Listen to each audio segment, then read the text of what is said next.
Hi guys, Brandon Weston Morris here with B-Money 20 News to give you the inside scoop on locavorism here in Bowie. We're going to look at some vendors who sell their local produce at the farmers market. We'll look at abandoned fields here that show the decline in locavorism. And we're going to talk to customers who choose to buy local produce over grocery store produce. Let's check it out. Here you can see a local farm that has essentially become a weed wasteland. Go back 2 years and this was a thriving local farm where you could pick up your seasonal organic desires at your convenience. Sad to say, this is yet another farm that has fallen victim to big grocery giants like Safeway, Giant, or Wegmans.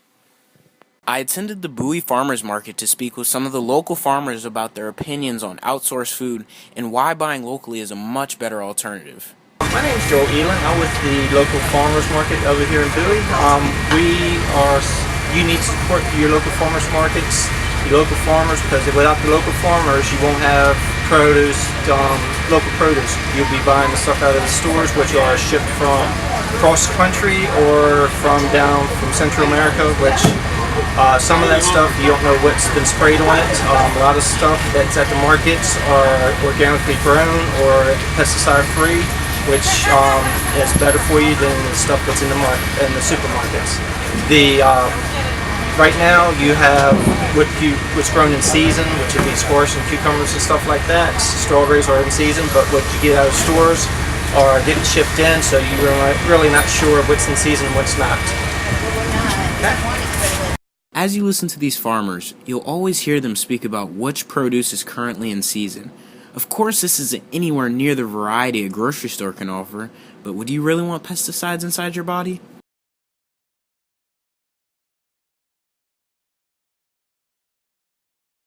Our farm is Knopf's Greenhouses in Southern Maryland, and we like to sell at all the farmers markets locally because it helps enhance, businesses that are in your community, and we use less pesticides and fertilizers and keeps things fresher. Right now we just have, the early vegetables that are coming in, strawberries and potatoes and onions and greens and zucchini and squash, but as the summer progresses we'll get watermelons, cantaloupes, tomatoes, eggplant, peppers. It's really nice because we can also help people who can't afford to buy fruits and vegetables, sell them our vegetable plants and train them and help them grow their own at home, and they don't even have to go to the market to get it. Now this isn't necessarily produce, but many people eat seafood. Check out this list we found in our local Giant showcasing where all their seafood comes from. In the rare cases you do spot a raised in USA, it's unfortunately farm raised, which means hormones, pesticides, and the fact that they're all crowded into small tanks that usually carry diseases. Now listen carefully, because this man is about to make some great reasons on why you should buy locally. Yeah, I read somewhere that when you get food locally, local is actually better than getting organic. It's better to get local rather than organic from a place like China or something. Because well, for one, it's better environmental footprint because it typically isn't traveling as far by train or truck or whatever. And something about vegetables are healthier the less time it takes to get from field to market.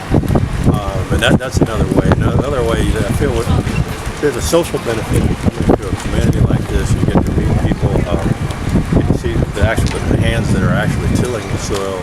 The people who are baking the cakes, like the lady over there. The local students. You kind of get a feel about the pulse of your community. I was to go to my local retail store or go to go online. I'm just clicking down scrolling down. Not as good.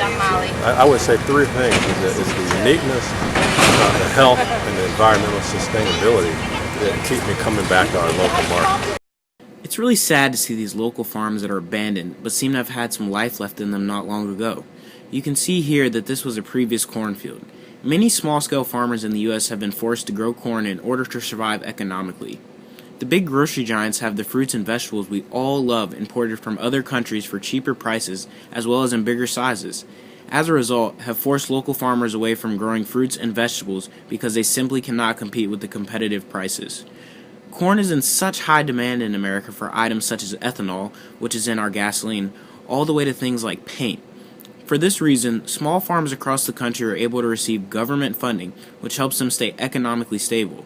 When that doesn't work out, the home builders take over. They buy these giant farms for low prices and make tens and hundreds of millions off of these previous farm plots. You drive along these roads and see these large, beautiful houses, but do you take the time to think about how this actually affected your local community, the environment, and even your health? Well, there you have it. That's your inside scoop on locavorism here in the Bowie area. Hope to see you next time. Brandon Weston Morris, B Money 20 News, signing out. See you later.